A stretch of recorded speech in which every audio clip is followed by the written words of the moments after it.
Hi everybody, welcome back to the workshop. We're continuing on with lesson number 3, and we are in our New Life Principles. This is on the baptism of Holy Spirit. We're going to jump right in and get started. We're starting with number 1 in the book. In the Old Testament, it talks about the prophet Joel, that he prophesied that God would pour out his Holy Spirit upon all flesh, and that during the last days, this is the time of the ascension of Christ to his second coming, Joel said this, and this is Joel chapter 2, verse 28 and 29. And it shall come to pass afterward that I will pour out my Spirit upon all flesh. Your sons and your daughters shall prophesy. Your old men shall dream dreams, and your young men shall see visions. And also on my men servants and on my maid servants I will pour out my Spirit in those days. So this promise is fulfilled when we receive the baptism in the Holy Spirit. So number 2 says, just prior to ascending into heaven, in his bodily resurrection, Jesus Christ promised that he would send Holy Spirit to the members of the church, and that he would continue to send the Holy Spirit all throughout his earthly ministry in and through them, which is who we are. We get that verse out of John chapter 14. Read along with me as we read John chapter 14, verses 16 through 17. And I will pray the Father, helper, that he may abide with you forever. Verse 17. The Spirit of truth, whom the world cannot receive, because it neither sees him nor knows him. But you know him, for he dwells with you, and he will be in you. Verse 18. And I will not leave you, I will come to you. So Jesus will ask the Father to send the Comforter, to give you the Comforter, but only to those who are serious about their love for Jesus, for their living their life for him, and their devotion to his word. So Jesus in this, it's important that we look at this and kind of stop for a moment and pause. In verse 15, just before we started, in verse 16, in verse 15 it says, he uses the present tense. He says, if you love me. So he's emphasizing here that there must be a continuing attitude of love and obedience to him. He says, if you love me, he said, I will give you another comforter. This Greek word another is the word eleaion. In the Greek, another means another of the same kind.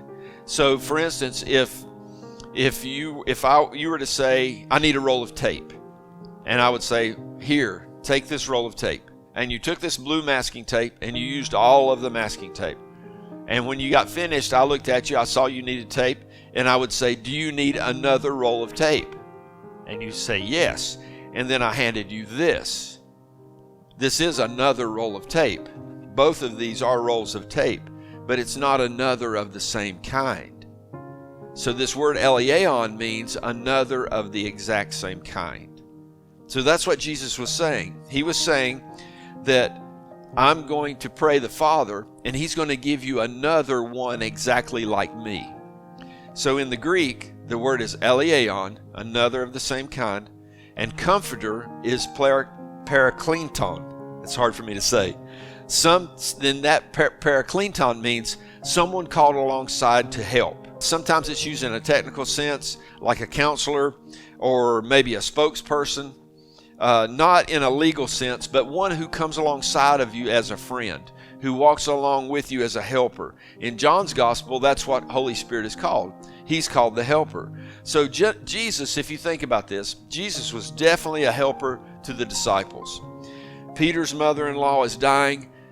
Jesus touches her. She gets up and begins cooking. Jesus and his disciples need to pay their taxes. Jesus says, go down, pull out the fish. The first fish you pull out, look in its mouth, you're going to have a coin. They're in the boat. Jesus is sleeping. The storms are blowing. Jesus wakes up, calms the sea. They have no food. He blesses the bread. He blesses the fish. They feed thousands. The disciples can't cast out a demon. Jesus walks down and he helps them with that. He takes the simplest thing and teaches them. So whenever the disciples were discouraged, whenever they were tired, whenever they got mad at one another, whenever they got envious, he gave them help.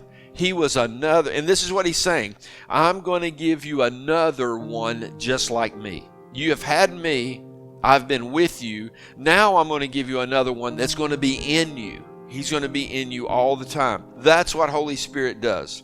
He helps us walk through miracles. He helps us cast out demons. He helps us break the bread and bless the bread. So Jesus tells his disciples this. Go with me to John 16, chapter 16, verse 7.